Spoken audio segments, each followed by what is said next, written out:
So we're at Anki, been looking at Cozmo and, of course, Overdrive super trucks. But excitingly, I've got Boris Sofman, CEO and founder of Anki, to give us a bit more of an inside track at the shape of the company, where it's been and where it's going. So, I mean, for me, seeing Cozmo made me think, maybe reevaluate what I thought about Anki. Yeah, absolutely. So we had the idea for Cozmo actually all the way back in 2011, and this was a lot of the conversations with our early investors about the trajectory that we would take as a company.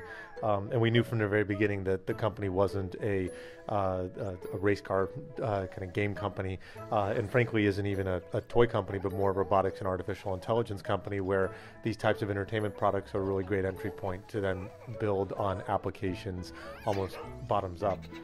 So with Cozmo, we're building on a lot of the elements that went into Overdrive, a lot of the learnings, a lot of the explorations and knowledge of how to build products like this. But it's a vastly more complex product in a lot of ways, where now we're bringing together all these diverse disciplines, from animation, from game design, from robotics and AI, and really trying to make a physical character come to life. But it's very clear now with how different this is from Overdrive, that the ways that you can apply robotics even within the space of entertainment is much broader than some people realized. And I mean, is that sort of part of what's attracted the attention of quite a sort of wide top-tier investors to Anki? That's the opportunities there. For sure. So we've had the pleasure of working with a lot of folks from Andreessen Horowitz, Index, J.P. Morgan, and a lot of the excitement about it has been that we're applying these tools that a lot of these types of industries, like the traditional toy industry, have never had access to. And so all of a sudden we're bringing these combinations of technologies and expertise to make the sort of products that people are frankly surprised by and never thought to be possible. And we're using entertainment as kind of a staging ground to develop a lot of the technologies, like in Cozmo, where all of a sudden you have a physical character that has a level of personality and interaction and behavioral intelligence you would never expect outside of the screen. And now you have the ability to interact with him in an entertainment setting.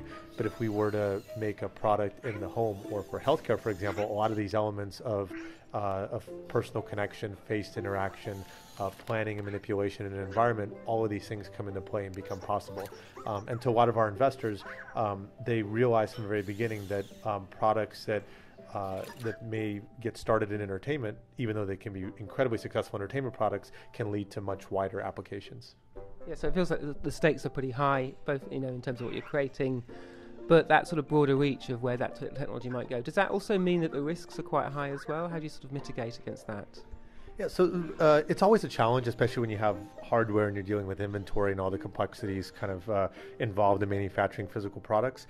The way we try to mitigate risk is through a few things. First of all, we're trying to work on products where we don't necessarily have a huge amount of direct competition, in that we want to do things where we have a unique advantage and there aren't other companies that are able to make the products that are very similar to ours. And so then it becomes more of an executional challenge, where we prefer that, because then kind of the ball's in our court to do a great job, and then a marketing challenge to really explain on what makes them so different. But we're trying to be very thoughtful and not bite off more than we can chew, where something like Cozmo, from a complexity standpoint, it's a big step up over anything we'd done before, but this is why it's our second product and not our first, where it would have been too much to really try to take this on as a first product, but it becomes a really great extension of a lot of the tools that we've already built previously.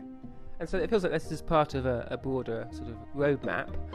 How sort of many years have you sort of planning in terms of products and when they're going to be hitting stores? Yes, we have ideas actually spanning many years ahead, both within the Overdrive and Cozmo lines, but also starting to think about what are the other types of products and even categories that we might want to go into. In the case of Cozmo, it's actually quite a logical extension, where in this character we've developed this infrastructure to be able to try to make a physical character who understands his environment, can emote and behave with a level of intelligence that hasn't really been possible before. And we've almost built like an animation studio inside of a robotics company to animate a physical character in this way. but all the complexities that it took to make Cozmo make it possible to make other characters using a lot of that infrastructure, but then extending in particular ways to add even further capabilities. And so we're starting to think of this as the first of a line of characters where we're almost like a studio making interactive physical characters and stories. And so you can imagine a world where there's multiple characters that interact with Cozmo, that have their own personalities, their own behaviors, and that extends over time. It makes the types of interactions more and more interesting and diverse over time. And you can even bring other types of characters to life that maybe existed in a digital form, but now you can actually imagine them becoming physical. So you're talking there about other digital characters that already exist. Are you looking at partnerships with perhaps sort of family name characters that people would already know? Yeah, absolutely. So we've had a number of kind of inbound queries already, where you can imagine if whether it's movie studios or cartoons, we have these like really beautiful characters that have been created, virtually in film or in other contexts where people have really fallen in love with them. When you have something physical, the level of attachment and emotional connection just gets amplified.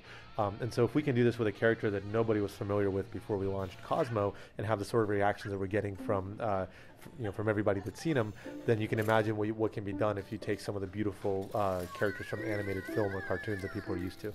Yeah, it feels like that pattern we saw with Ingress that then obviously transformed into Pokemon Go. Absolutely. And that was the turnkey. Is that sort of similar thinking? Right. It's a great example actually, because they had a product that was functionally the same product for a long time, and while there were some like followers, it never blew up anywhere near what happened when you actually introduced a familiar brand like Pokemon. And so you got to balance that, because at the same time we want to make sure that we're building the brand of Anki and our characters, but there's an undeniable kind of appeal to making that bridge between the digital worlds and the physical worlds, and thinking of this as kind of this platform for physical characters to come to life. I guess there's also an opportunity for Cozmo to make that transition in the other direction and become a digital character, maybe a TV show and things like that. I'm sure you thought of. Yeah, you're absolutely right. It might be one of the first times when you have something start physically and then go digitally, because usually it's the other way around, where you have like a static plastic incarnation of something that had this appeal from the digital side. In a lot of our early kind of conversations with folks and kind of and explorations, and even the marketing side with some of the shorts that we're making around Cozmo and his personality, it's clear that that's the appeal. We wouldn't be surprised if the personality of Cozmo becomes, this kind of quirky, curious little mischievous robot. It becomes like such a strong appeal that we start thinking about how could you have kind of like a digital counterpart of him exist. And I'm sure you'll get sort of user-generated content along those lines as well. We're very excited. So we're releasing an incredibly robust SDK as well, where we're not just unlocking kind of the basic commands of motors and lights and so forth like you would typically expect, but we're actually letting people control every aspect of the higher level robotics and AI, where with just a few lines of code you can do incredibly sophisticated things like tap into the computer vision, the path planning, the emotional and behavioral engine, use any of our animations that have been designed, and create experiences that frankly we'd be completely probably shocked by. And so we're very, very excited to see what the community comes up with in using this SDK. Yes, I guess the SDK kind of turns Cozmo into an actor. Exactly. Yeah, that's exactly right. And so, and what's interesting is that we're looking at a few parallel threads. There's obviously kind of the developers. There's a research community where roboticists are excited about this, computer vision, but human-computer interactions as well, where we have folks that are interested in using this for autism research. For example, at Carnegie Mellon, there's a variety of departments that are going to be using this for class projects. And then we're exploring a few routes to actually have Cozmo be the foundation behind some incredible STEM education applications, where for a 7 or 8 year old to learn programming, Cozmo becomes this incredible character where if you wrap the right interface around it, it could be an incredibly appealing and enticing situation to be able to start thinking about logic and programming steps. So it feels like kind of watch this space. There's so many facets to Cozmo, but equally I'm interested to see how Anki develops in the coming years. But I really appreciate that inside look. So thanks for your time, Boris. Yeah, absolutely. My pleasure. Thank you so much for the time.